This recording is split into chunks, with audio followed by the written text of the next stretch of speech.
Hello, shareholders and members of the board. My name is Jack Poulson, and I was formerly a senior research scientist in Google's Research and Machine Intelligence division. I publicly resigned over some of the policies discussed in this proposal.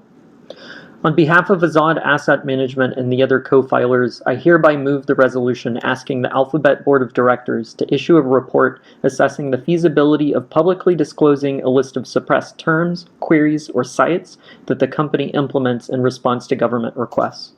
Google took a principled stand in early 2010 by publicly refusing to continue proactively censoring its localization of its search product for mainland China. As a member of the Global Network Initiative, Google was setting the precedent that tech companies censoring or monitoring human rights activity are an integral part of governmental suppression of dissent. Google's stand left one of its major competitors, Microsoft, exposed, as they had recently launched their own suppressive modifications to their search engine, Bing, which continue to this day. Microsoft's concern was serious enough that Bill Gates told the New York Times that Google had, quote, done nothing and gotten a lot of credit for it, as Chinese censorship was very limited and easy to go around. Google weathered this press offensive while maintaining a significant footprint through Android and its ad networks.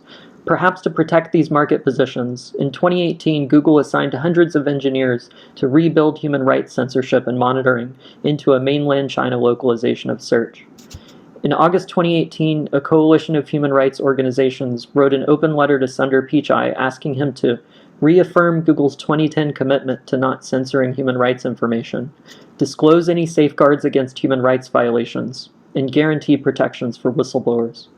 To date, Google is not committed to any of these requests, and Sundar Pichai publicly defended such censorship in October 2018 by framing it as a small percentage of search traffic. Despite 2 congressional inquiries and 740 Googlers bravely signing an open letter opposing the project, Google has only committed to clarifying its position upon a product launch. Accusations of voluntary blacklisting of queries and content are all the more alarming in light of India's proposal to increase the due diligence requirements on intermediaries through an amendment to its Information Technology Act. Firms such as Alphabet may soon be compelled to proactively censor large categories of critical speech.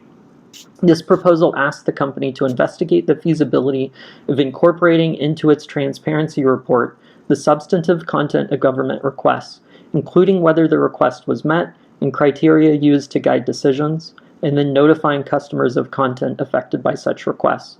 Alphabet has the duty to avoid the moral, legal, financial, reputational, and operational risks posed by suppressing content that serves the public welfare. On behalf of Azad Asset Management, I urge shareholders to vote for this proposal.